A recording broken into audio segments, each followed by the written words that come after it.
strip away all of those expectations and the shoulds that society is going to try and place on your shoulders. It's going to try and make you feel bad for not buying into the capitalist system, of not being rich, of not traveling the world, of not producing children. It will try its best. If we shut that out and tell ourselves every day, if we have to, look in the mirror, I am enough, just as I am. I don't need anything else to bring value into my life. We're going to start to believe that message. And really, once we start loving ourselves, that's what matters. I'm Keltie McGuire, and you're listening to the Kids Are Childfree podcast. Hello, and welcome to the Kids Are Childfree podcast. And oh, do I have a treat for you today. Very excited about this final guest of season 6 of the podcast. We are doing things, I guess, a little bit of a shorter season this time because we're breaking for the holidays in another couple of weeks. And yeah, thought we'd start off the new year with a brand new season. So today I am bringing you someone who I have been gearing to get on the podcast for a very long time now. They have been a very personally important part of this journey that I have been on to make my child-free decision, getting into the work that I'm doing today to help all of you with your choice. I'm going to do a little story time. You'll hear it in a minute when the two of us talk. But before I do that and get into today's episode, I would love to introduce you to who you're about to hear from. Today, I'm speaking with Zoe Noble, who is a photographer and the founder of We Are Childfree, a global movement celebrating child-free lives. Through portraits, podcasts, and workshops, Zoe works to destigmatize non-parenthood and build inclusive communities where child-free people feel seen, supported, and empowered to live authentically. If you have listened to the Kids Are Child-Free podcast or followed me for any period of time, you will know that I am a huge We Are Child-Free fan. I am constantly shouting from the rooftops about the amazing work that Zoe and her partner James are doing. And so I am very excited to welcome Zoe to the podcast today. Here is our conversation.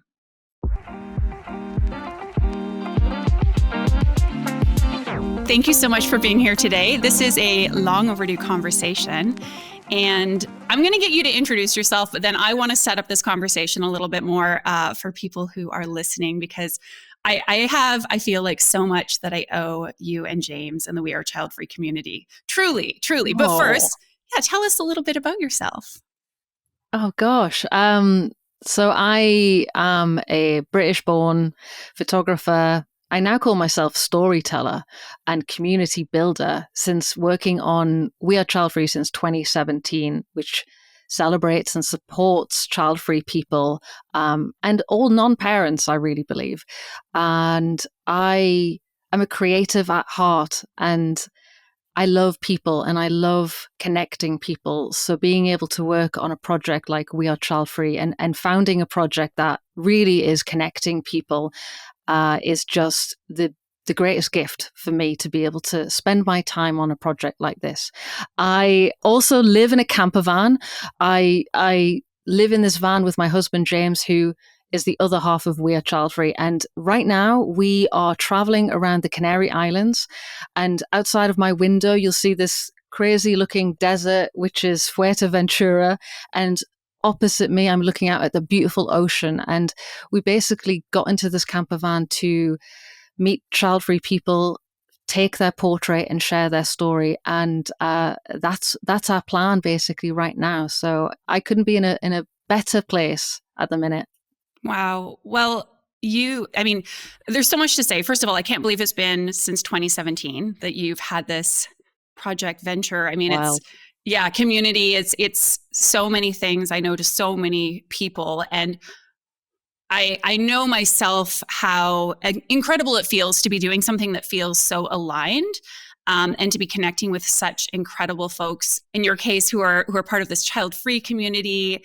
Yeah, it's something that for myself, I have to give a lot of credit to We Are Childfree. And I don't know when I was first introduced to you and the work that you're doing, but I can tell you that the We Are Childfree podcast was such an important part of my journey when I was on the fence, because I knew, and I'm sure this is a story you've heard from many people, virtually no child-free by choice people. I mean, I certainly didn't have examples when I was growing up, in particular of women who had consciously chosen not to have children.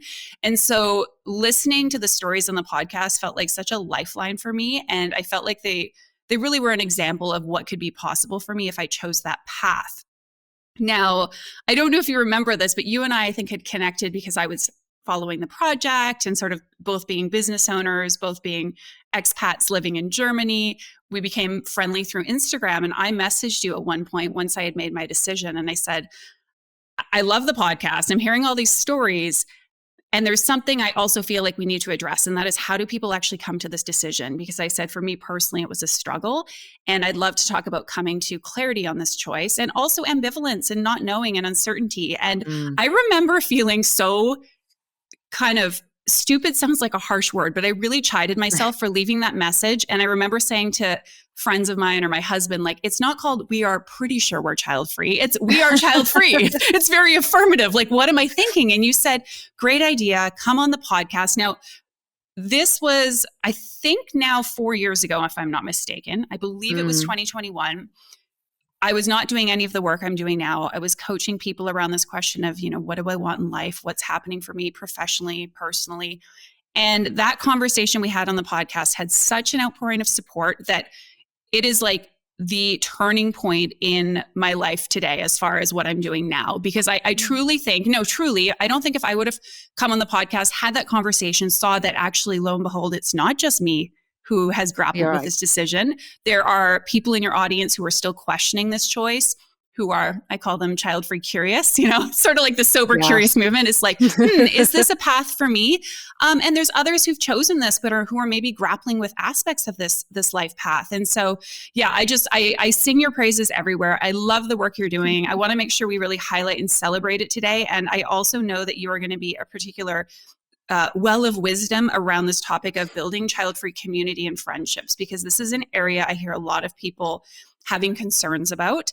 But I mean, truly, this is where it all began. So thank you to you two for not just what you're doing for everyone else out there, but for what you've done for me.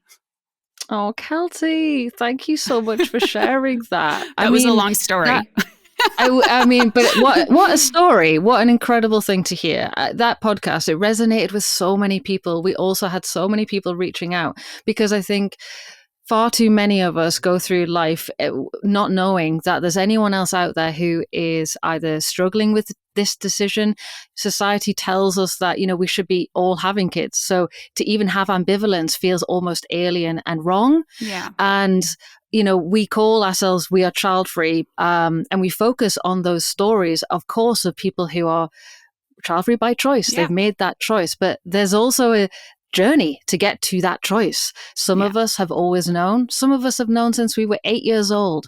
Some of us have had to really struggle with that decision for years. I've had people message me in their late 30s telling me, I didn't even know there was a choice. I've been grappling with this decision for years, not knowing what to do. And you've just given me, the stories have given me the permission to know I could choose the choice that feels right for me. So I love that we share the stories of the nuance and the fact that there is no one way to be child-free, that there really is a journey that all of us have to go on. For some of us, it's easier, and for some of us, it's much more complicated and difficult. And both of those are valid and need to have support and community. Yeah, no, I totally agree with you. Now, before we get into more about We Are Childfree and you dispense some of your wisdom for people who are listening, no pressure, yeah. I want to hear about your story. Were you one of those people who knew from the age of 8 that child-free was the path for you? Like, I'd love to hear a little bit about this journey, and of course, also how your lovely partner, husband, and community partner in this project and venture, James, like how he ties into this on the child-free front. Right.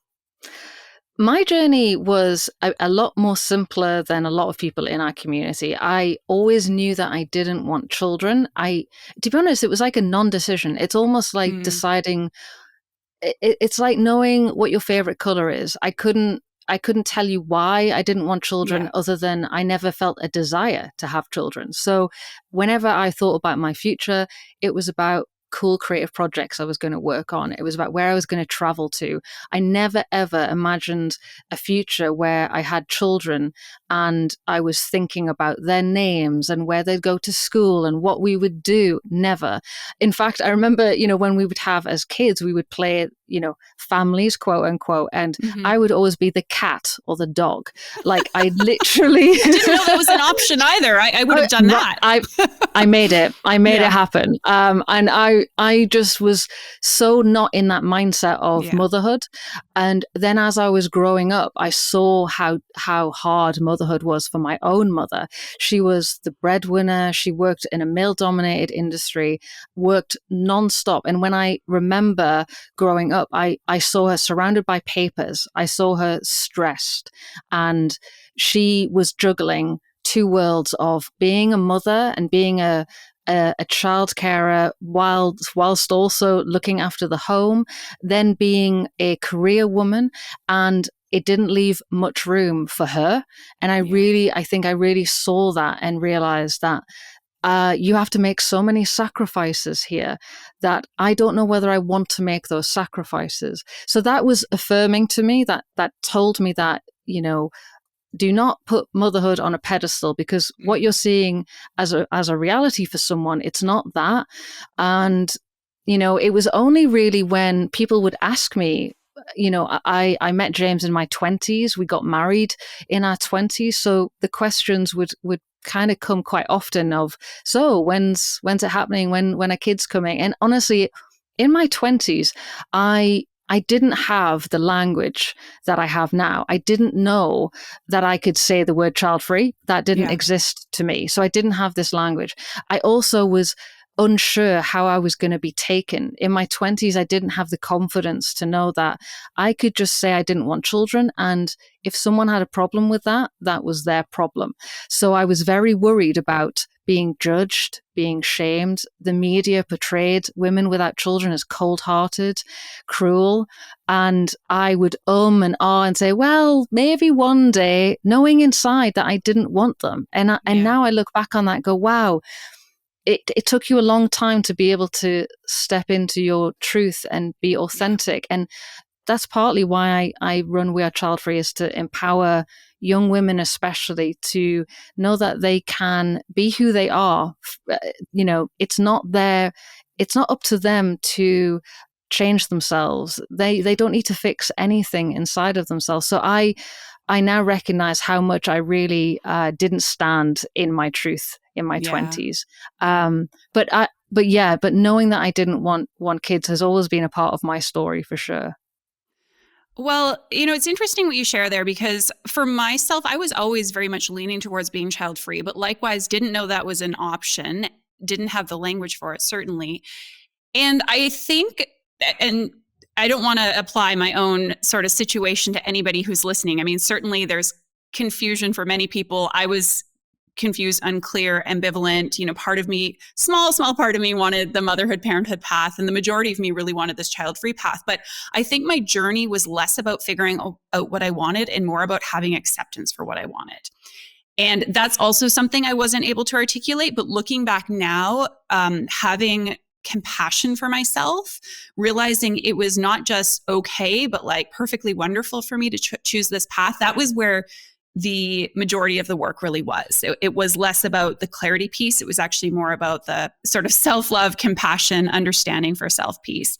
And yeah, it's funny when you get to that place, like, I mean, what do people think about my choice? I mean, frankly, I don't think about it. I don't care, because I feel good about my choice. And I also can appreciate that this feeling of external judgment, societal norms, pressures, this weighs heavily on a lot of people. And I love how you're seeking to I feel like the work you're doing is not just for the child-free community, but it's for other people to broaden their sort of understanding and acceptance of child-free people. Would you say that's the case?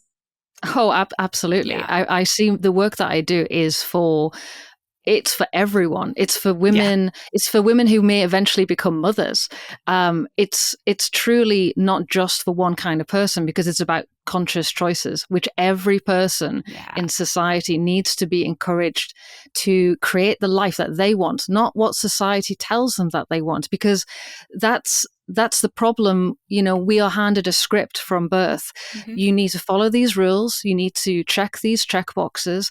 And we're kind of told a lie that if we do all of these things, our life will end up perfect and happy and fulfilled. And the reality is that if we follow someone else's path, that's not a guarantee. So it's about really giving people the tools to make conscious choices, to live intentionally. Mm-hmm. If that ends up with having children, then that's great for that Totally. person. Honestly, it's not about a right or a wrong path. It's about which path is right for you. Yeah. We're not all the same person. And trying to make people believe that there is only one path for all of humanity is ridiculous. It just does not make any sense. So We Are Childfree is for absolutely anyone who wants to feel empowered to make choices that are right for them. Yeah.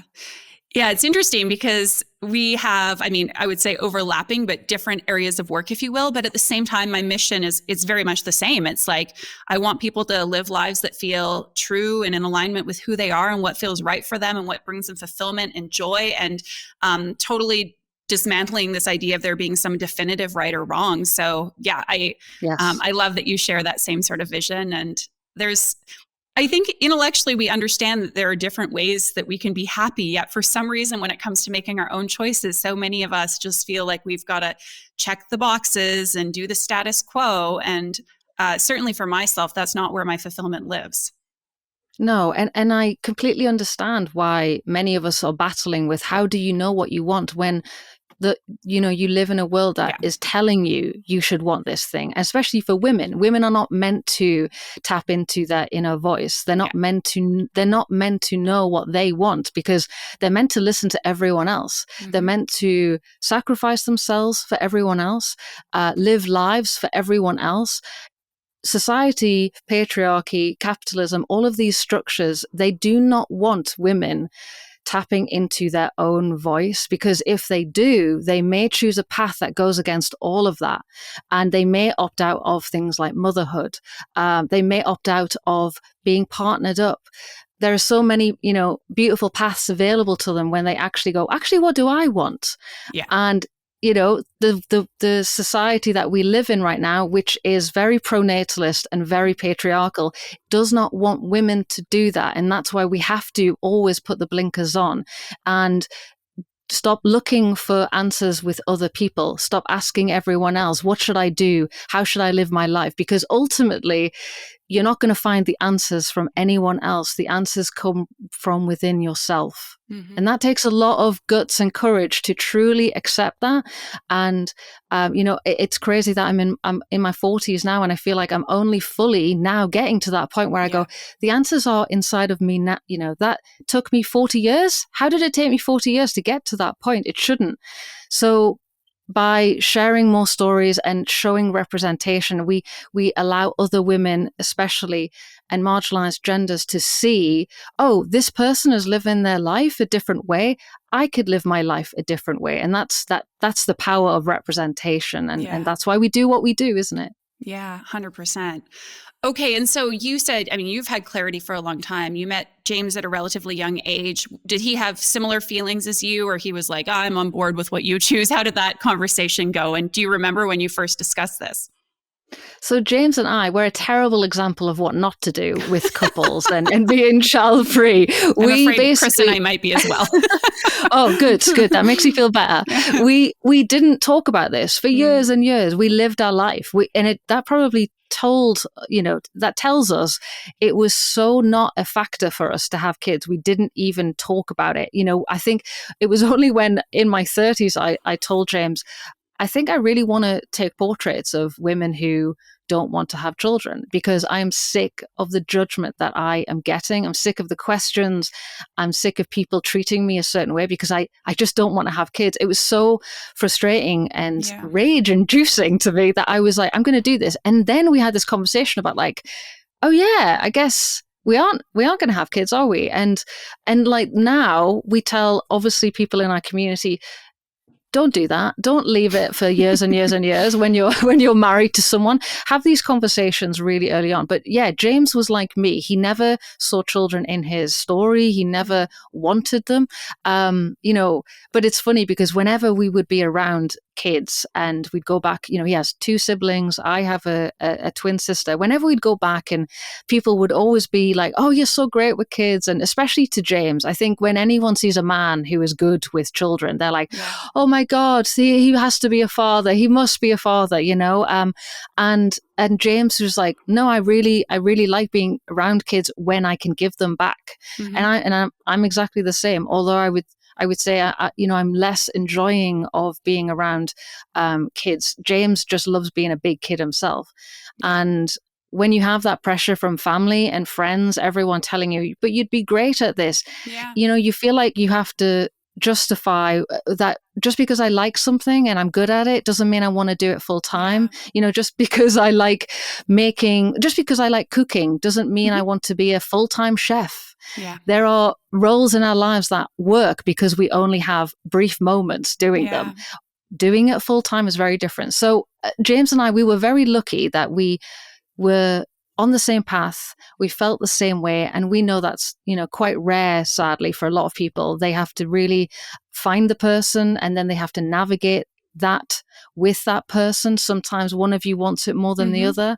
And everyone is different. But we were very, very lucky, which I'm very grateful for. Yeah. Yeah. I'm interested. What you shared, first of all, Chris and I share a similar sort of dynamic as far as certainly more people have said to him than to me, oh, you'd make a great parent. And there may be truth in that. And he had a funny analogy similar to your chef one, your cooking one, by the way, is much better. But he had said something like, I could have been a good Formula One driver, but I didn't do that. And I was like, he said this on the podcast. I'm like, no idea where that came from. Doesn't even watch Formula One. It must be the German in him, right? Getting on the Autobahn, thinking no speed limit. What I hear from people on the fence or those who are leaning child-free is they sometimes feel almost a sense of guilt or responsibility if they believe their partner would have been a great parent, as far as like, I'm taking this away from them, especially if their partner is, let's say, more ambivalent. Like if they're like, yeah, I'd be, really happy probably with either path, but sure, if child-free is looking like the way forward, my relationship with you is very important. I want to preserve that.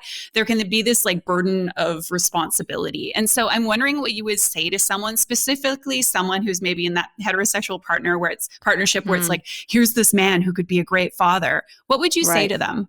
Do you have any advice or wise words? Always we have to ask, why is it always the woman who has the guilt? Why is it always the woman who feels the guilt and the shame? If you flip that dynamic around, I guarantee most men would not be going, oh, I'm taking this thing away from my partner. They would just be like, it's my life. It's your life. Why are women always the ones who need to feel like they are taking something away? We are individuals. If my partner wants something so desperately, that's their responsibility. If they think happiness will come from them having children or them doing a certain job, living in a certain country, that's up to them. That's their responsibility. For me, I get to decide what would make me happy. And if my partner tells me, I do not want children, so I will be absolutely fine on this path. That is it. That's enough for that person to go, thank you for that communication. Thank you for telling me what you feel. Now I get to live my life. You get to live your life, and we can come together on this. But women need to always ask them, why am I the one who feels guilty and shame about this? Could it be that society is putting that pressure on me? Absolutely. Society will want to make women feel bad about, quote unquote, taking away something from our husbands or our partners or our boyfriends.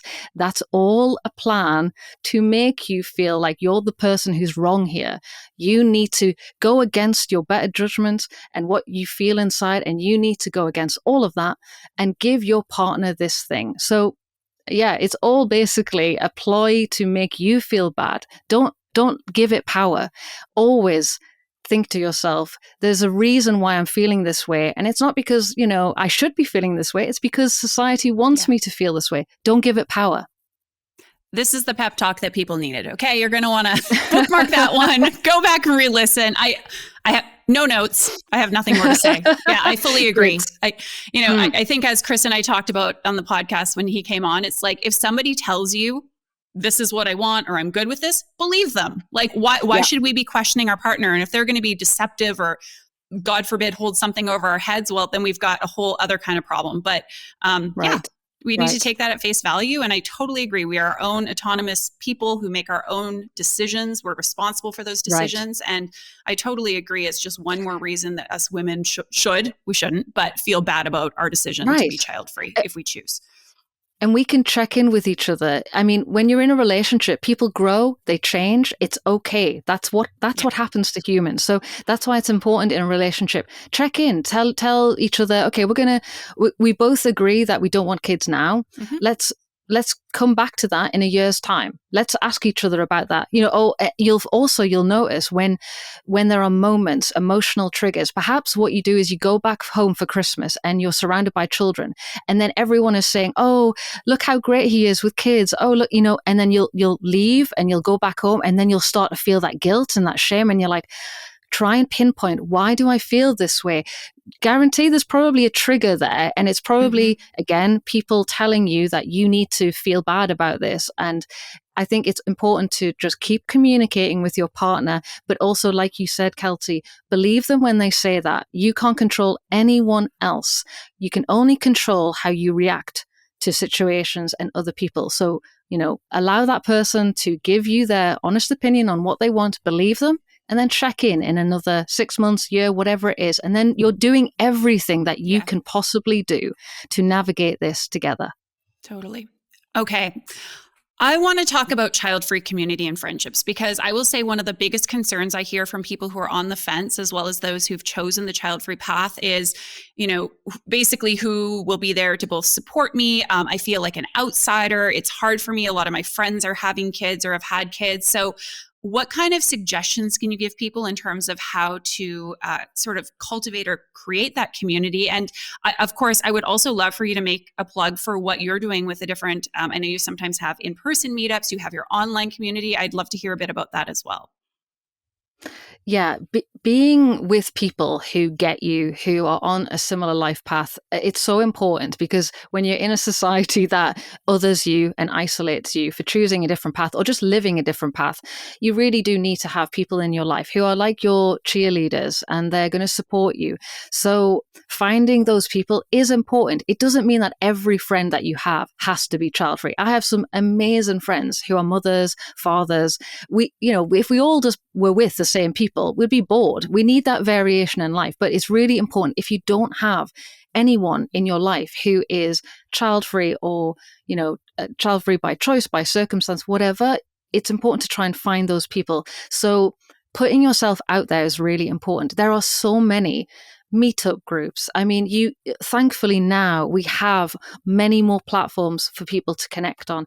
We have meetup.com, Facebook groups. So We Are Childfree also has a community where we host online meetups. We also host in-person meetups.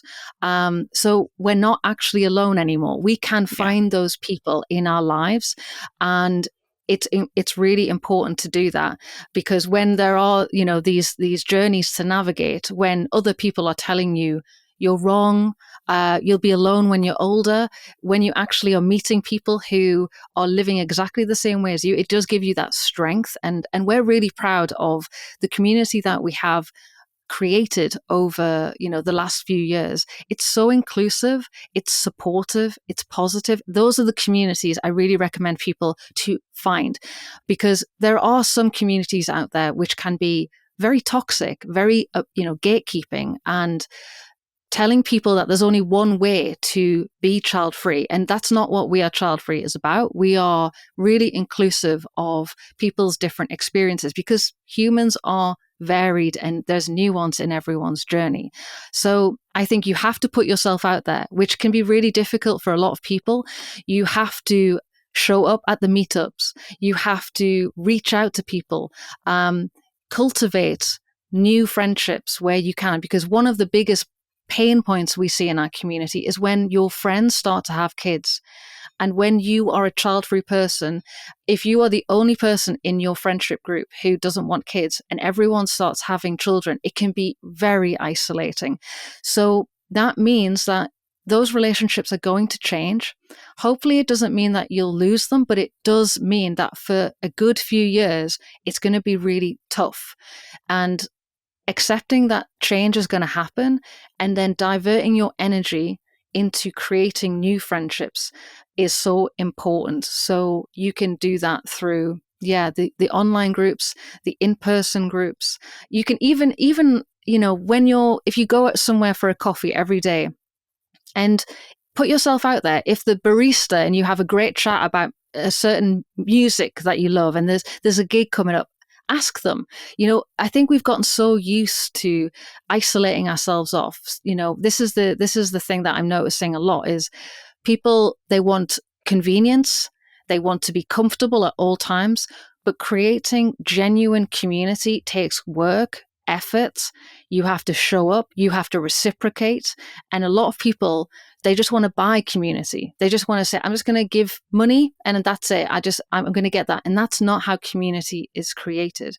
Obviously Jodie Day, Keltie, who she is an incredible childless advocate who right now she's working on a project called Altakin, which is about growing older and really being there for people as you age. And what she was telling me is it's messy, it's dirty, it's uncomfortable. You have to accept that creating community is not going to be easy, but it can be incredibly enriching and beautiful when you do that. So I want people to really be okay with it not being perfect. Maybe there's some people that you meet who aren't 100% perfect, but that's people, some people that we've gotten so used to this kind of only surrounding ourselves with people who are 100% like us. That's what social media sometimes can do. It means we live in a bubble. And real community where maybe you live in the middle of nowhere, you might have to accept that not everyone is going to be either maybe child-free, maybe they are going to be parents, maybe they are going to be into different things, but you can still create community. It just requires that flexibility. So I think, if you're a child-free person, there are so many communities out there now that you can connect into. We Are Childfree has one. And that's the good thing now. We have platforms. We're able to find each other a lot better. But I think not every community is the same. Find the community that aligns with your values, what matters to you. If it's, travel, adventure, there's going to be a child-free community out there of people who do that. We're talking about doing more retreats. We had one in Belize. We're going to really, as we're in a camper van, we kind of want to connect travel more into our hangouts and our meetups. And there are going to be those kinds of communities out there that are going to align with what you're interested in, which is amazing. They are there. I have been listening to your feedback on the workshops and events and programs that I've been hosting over these last few years. So what have I created for you? Well, it is called Kids or Childfree On Demand. And these are resources, classes for you that you can access anytime, anywhere. I have put together a series of different classes that you can purchase a la carte, one-off. You can buy one, two, as many as you want, addressing different topics like a difference of opinion. We've got one that is all about an uncertain future. We've got a class about navigating difficult emotions. I have created these as 1 hour on-demand classes that you can access again, anytime, anywhere.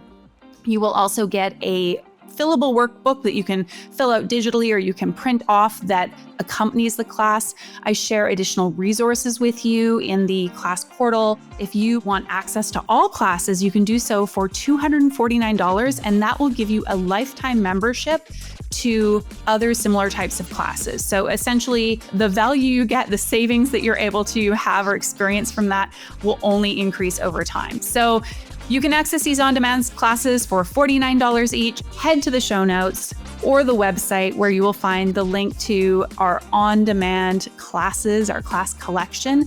You can get started right away. You don't have to wait for me. You don't have to wait for the perfect time to fit this in your schedule.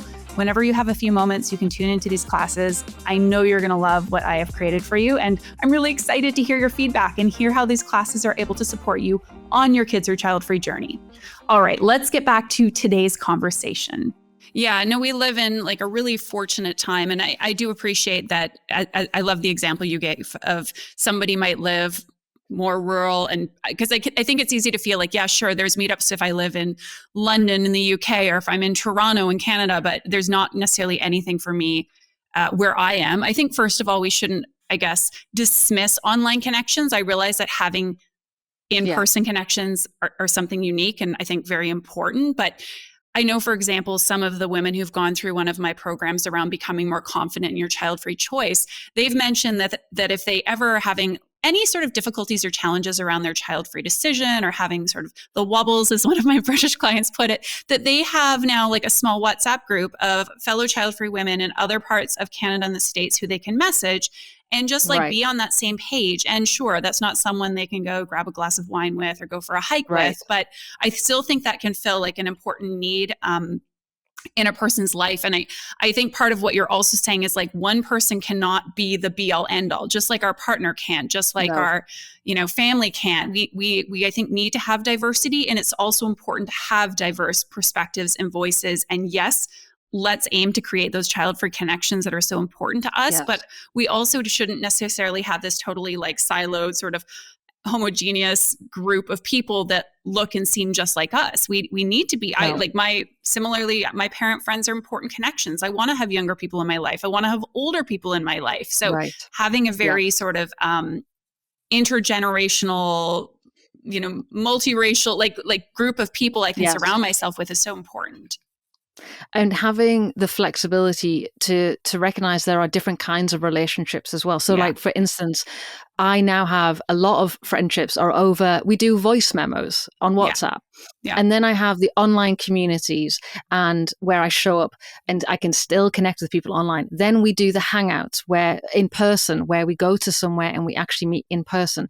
So what I'm doing is I'm really trying to create many different kinds of friendships that it doesn't mean I have to lose touch with people, because people move, we change. Like Yeah. this is the important thing to recognize, that when people have kids especially, obviously their priorities have changed. So when you used to see them maybe every day, every week, what you then can say is, can we navigate this together to change the friendship into something that would work for both of us? And Yeah. it can still exist. It might not exist in the same way, but maybe you say, we will hang out once a month, or we will do a weekly voice memo. And I know that can be still hard to accept, that a friendship is going to change, but it's a way to maintain friendships and keep Yeah. really valuable friendships going. Like, I have so many friends who they've moved countries, they've traveled to different parts of the world, and I still talk to them once a week. I still send that voice memo, and they still know what's going on in my life. And I still value that friendship. It's just changed. But we don't need to, lock on to like, I need a best friend. They need to be there every day for me physically. We can create a community of many different kinds of friendships, and that's important. Yeah, that's a really important emphasis.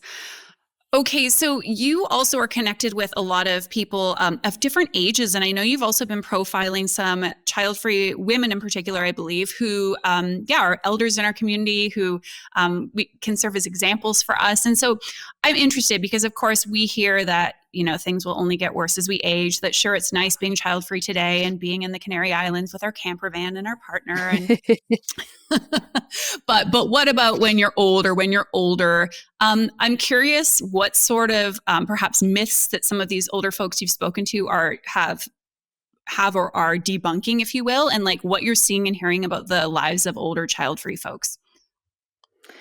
I love speaking with older child-free folks because it truly opens your eyes to what is possible. We are given an idea from pronatalism that it must look a certain way. We'll have the grandkids, and then we'll die on our deathbed surrounded by our grandkids and our children, and that's basically the image that we're sold. And when I talk to the child-free people, what I see is they have built these incredible chosen families around them.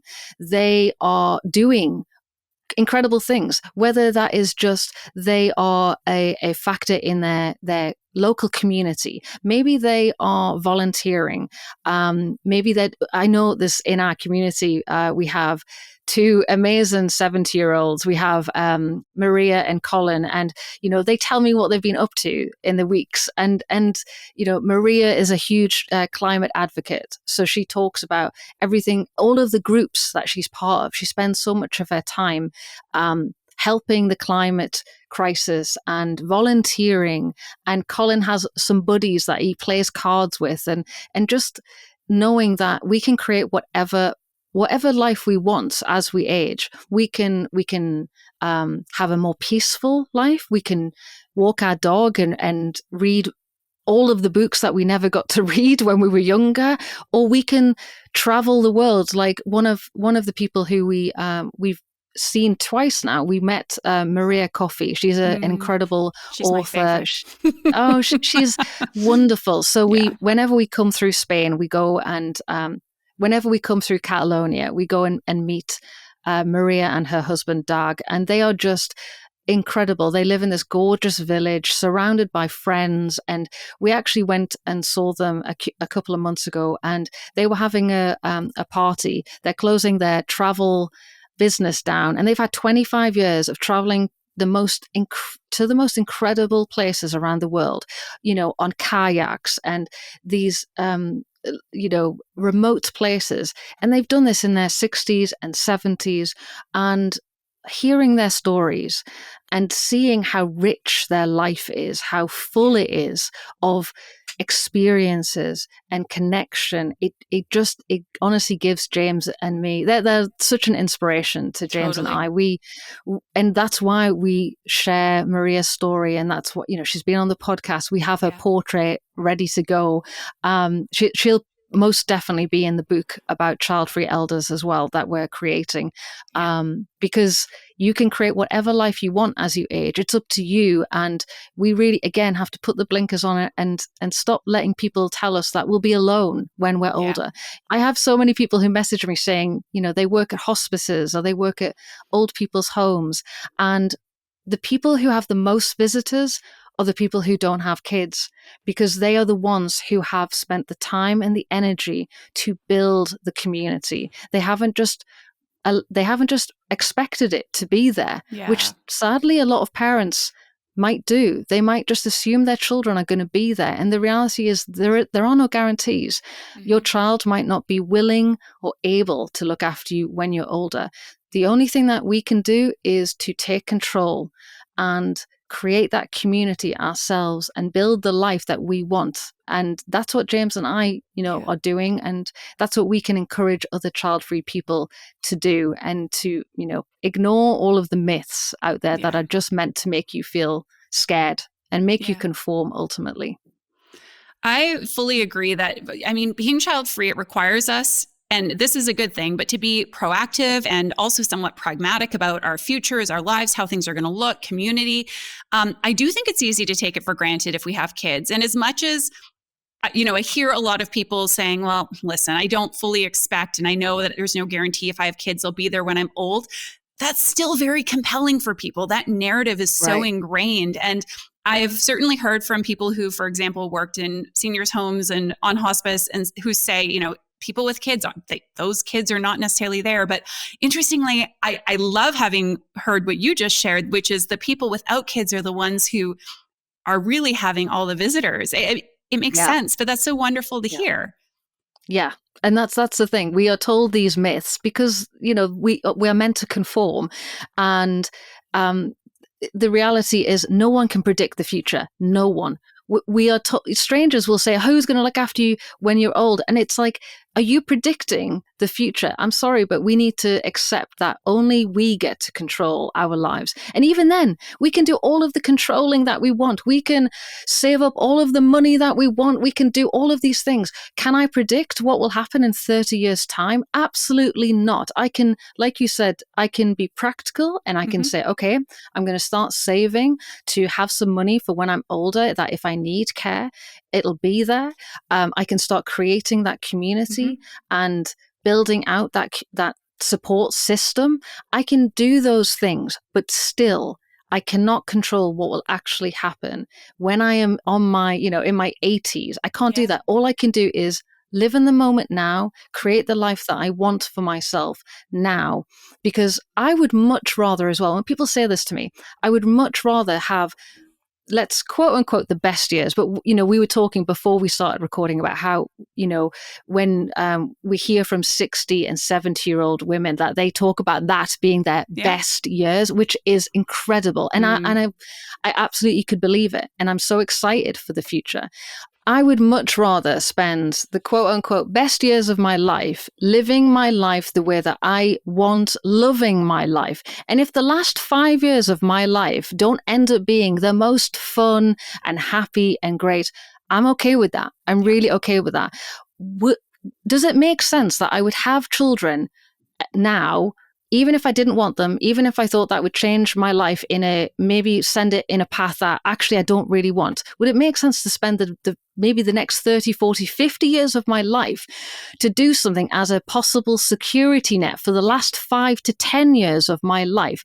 Absolutely not. That does not make any sense. So we have to really try and plant ourselves in the moment and think, what do I want right now? That's what matters to me right now, not who will I be in 30, 40 years time? I have no idea.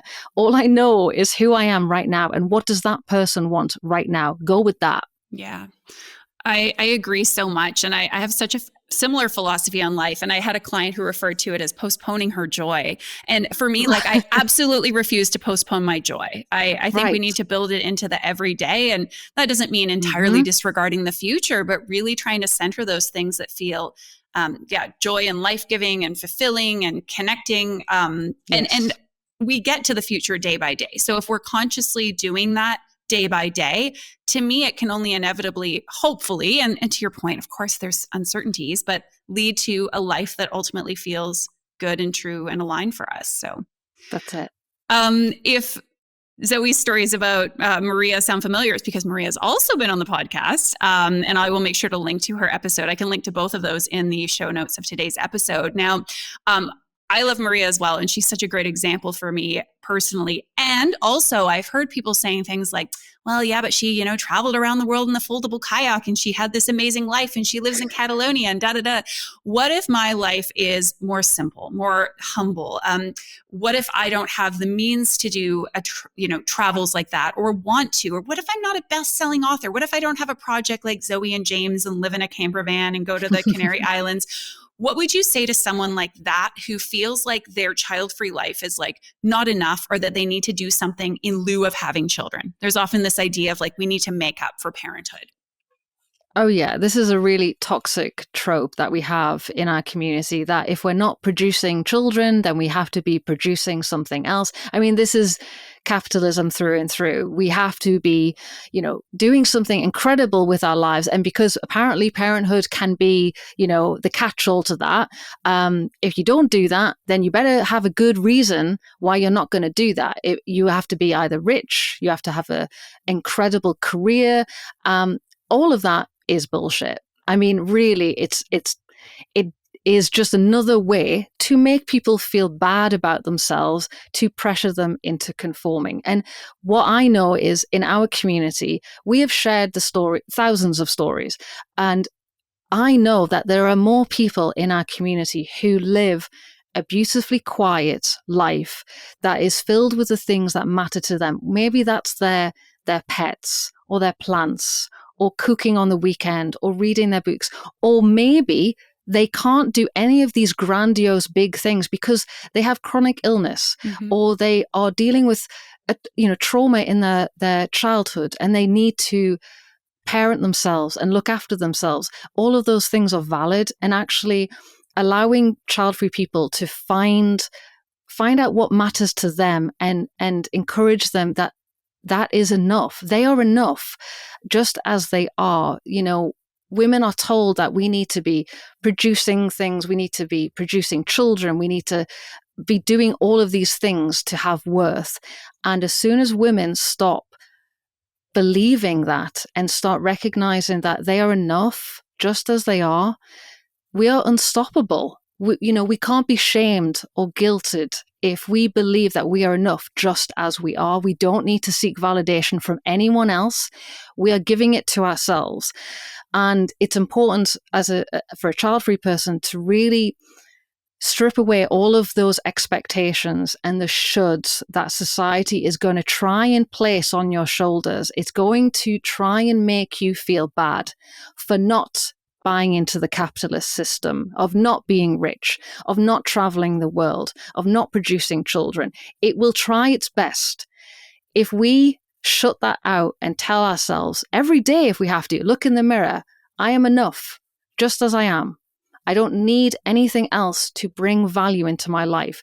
We're going to start to believe that message. And really, once we start loving ourselves, that's what matters.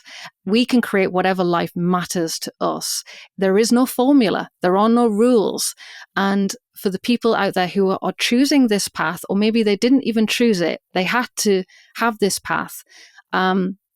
It's important to be able to focus on yourself and just create the life that matters to you. And I love that about We Are Childfree, that we share so many stories from people who are not jet setting around the world, who are not rich, who are not creating quote unquote special lives. They are living their life, and it's beautiful in whatever way that they have chosen or are living. It's beautiful. And that's what I hope the stories can give people, is hope that they are enough just as they are. So read the stories, read the community stories are so validating and so empowering. And there are more people in our community who are living a beautiful, quiet, small life. And that is valid and should be, it should be applauded. It firstly takes a lot of guts and courage to choose a path that society tells you is wrong. And it's so incredibly courageous to walk a path that, you don't see put in front of you. You have to create it yourself. So I want people to really give themselves that compassion and, see how courageous and brave they are for doing that. And that's incredible. And that's the first step, I think, to finding that validation from yourself. That's what's important, really. Yeah. I feel like your words, I know they're going to mean so much to so many people listening to them. I'm so grateful to have had you on for this conversation. And I do have just one or two things I want to discuss before we wrap up. And that is, you've mentioned this a few times today, and it's something that makes, in my mind, We Are Childfree stand apart, or certainly at the head of the pack amongst child-free communities. Now, it's not a competition, of course, but I just, continually recommend, especially for those people who are considering the child-free path. Like I say, they're leaning that direction. I always say, check out We Are Childfree, check out the membership option they have. I know that they don't gatekeep. I know that you will be welcome there. I know that you're going to be safe to explore, the possibility of this path in this life for you. Right. It's contrary to some of what I saw and heard from the child-free communities that are out there and creators, some individuals in particular, when I was exploring this path. And I think it's changed a lot. I will say, I know there are a number of different wonderful folks who are creating different kinds of communities, like you say, depending on what people's values are, depending on their interests, depending if they want in-person, online, et cetera. And so I think it's really been a positive movement. And I'm curious, first of all, would you agree that we've seen some really nice sort of positive growth in this space, if you will, of the child-free community?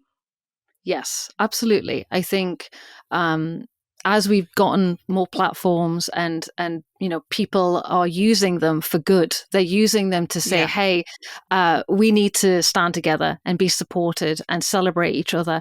That's wonderful. And I think, the only downside with social media, it can be so it can almost act like a bubble where you just fill yourself with people who are only speaking about one thing at all times. And what that means is you don't see the nuance. And with people, there is a lot of nuance. There is a lot of different lived experiences. And because of the project that we do, because we get stories every day from people all over the world, we get to understand truly the nuance that is humanity, but also the child-free experience. And if you are a person who just starts a platform or a community from your own experience, the problem there is that you may start to think that that's the only experience out there. And that's what we have seen in the past is communities with one person at the helm or one group of people at the helm who are very militant and rigid. And that leaves no room for nuance. And, if some people believe that there's only one way to be child free and you have to be 100% and you can't be step parents and you can't have any ambivalence, I feel sad that that's how people would really think, because we are othered and isolated by society ourselves. We are told that we don't belong. And then to do that to people who are going through something, really difficult in their lives, when actually what we can do is reach out to them and say, hey, you're not alone in this. Yeah. I just don't understand why people would gatekeep that and be so rigid. And I think there's a lot of hurt people, right? And I was think, going to say, yeah. And I think when you are treated horribly by society, your family, maybe your friends, maybe people who love you. So you hold on to the things that you can, which is maybe the word child free, the identity of this is something that I have. And when you see someone else coming in saying, well, actually, you could also expand this identity to allow more nuance into it, to allow more kinds of people into it. And then suddenly your identity feels on shaky ground and you feel like you're somehow losing something. Yeah. I don't believe that. I do not believe it affects me one bit that someone gets to call themselves child-free and they have a different experience to me. I actually think it helps our movement. There's a reason why We Are Childfree is asked to speak in the press and, on big platforms. And that's because we do not have toxicity. We are about building bridges. We are about choice and saying it's okay if you started your journey as wanting children and then 10 years down the line you think, no, this is not for me, actually, I don't want children. You have a space in our community because we believe in nuance and we are about building bridges, and that helps our movement. And I hope more people can see that our movement needs to be about building bridges. We can't silo ourselves off into an island and say, this is how we will live and all of you are wrong. Yeah. That's exactly what society does Totally. to child-free people. So we need to stop doing that and be I know it's hard. We need to be the bigger person. Yeah. And we need to be, saying it's okay that there are different ways to live. It's okay if you want children. It's okay if you don't want children.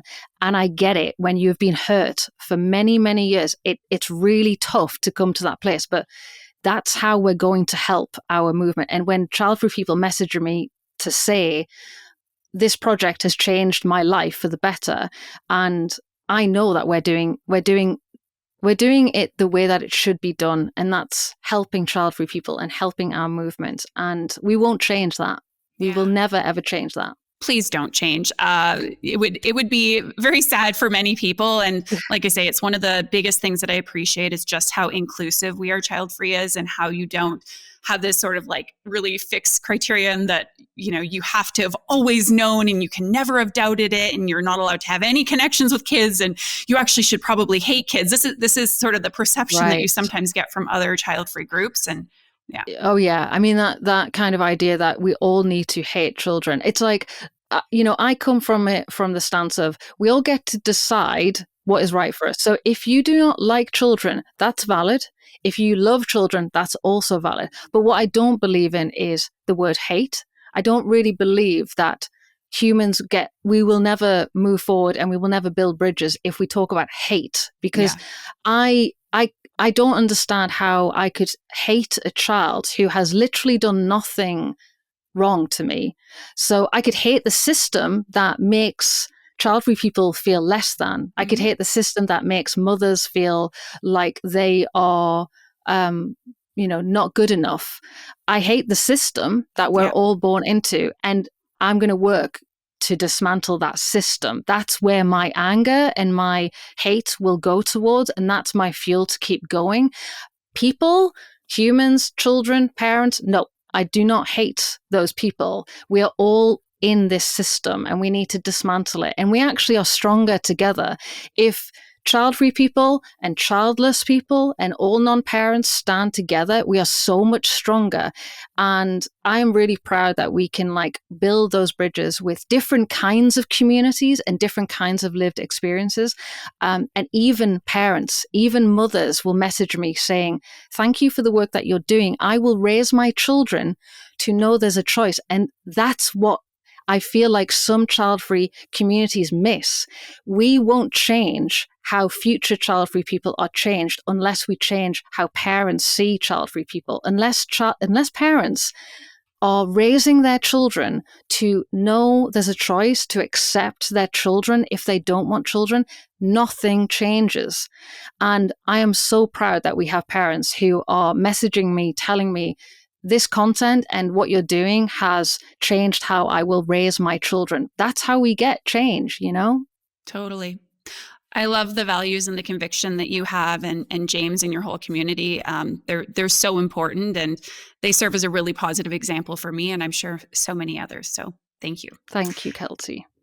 The last question I have, let's end on a high note. I mean, all of this has been incredible, but I would love for you to pontificate, is that the word, on some of the joys of the child-free choice. What are we celebrating? What are you hearing from both in your own life, but also from your community members? Why is this a choice that should be, celebrated and held up just like any other choice? It has to be freedom is the word that comes up again and again from our members, from inside the community, the freedom to create the path that's right for you. So, we have members who have decided to volunteer at a sanctuary for, older dogs, or we have people like Maria who are deciding to travel as much as they can because they love that adventure. I just feel like having that freedom, which when you don't have children, it doesn't mean that all your problems are gone. That's another kind of toxic trope that we get labeled with, that, oh, because you're child-free, you have no responsibilities, you have no worries. That's not true. We just don't have the added responsibilities and worries that will come from having children. But we get to, because we have more of that breathing space, to focus on ourselves, focus on our health, focus on our community, focus on the things that matter to us. And that's really what it's about. It's about understanding that you can choose whatever you want to focus on. And focusing on yourself is a valid path. Women are told all the time we have to sacrifice ourselves to be valid, and we're selfish if we don't sacrifice ourselves. And it's really important that women understand they don't need to sacrifice themselves or their life for anyone else, that they can choose themselves. That's valid. So I love hearing from our community and members of, every month we have our hangout and we share what we've been up to and what we're going to be doing. And there's always someone doing something wild and crazy. And then there's always someone doing something really beautifully quiet and simple. And that variation is so amazing to be witness to, that there is a whole spectrum of experiences that are available to you when you decide not to have children, which is incredible. Yeah, absolutely. Well, I always say, it's a privilege and a gift to be able to choose one that I would only wish that everyone in this world is able to have and to make.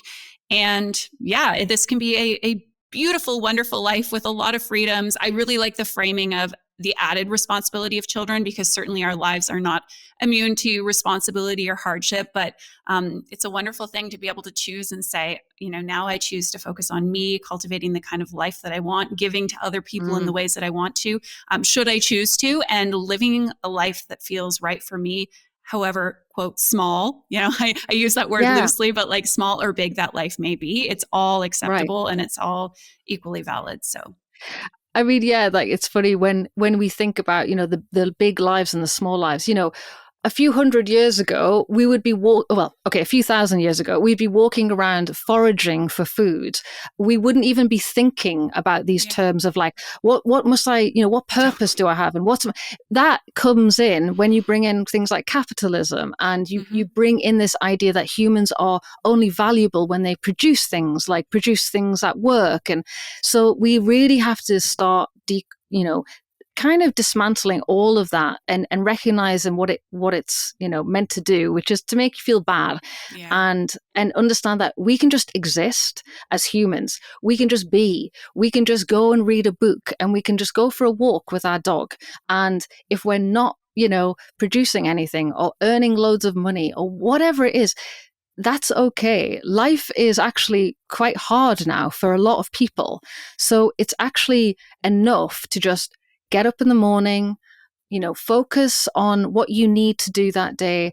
And if you can put a smile on someone else's face, that's wonderful, but it's not a prerequisite either. We are enough just as we are. And that's a really important thing that we need to remember. Thank you, Zoe, for coming on.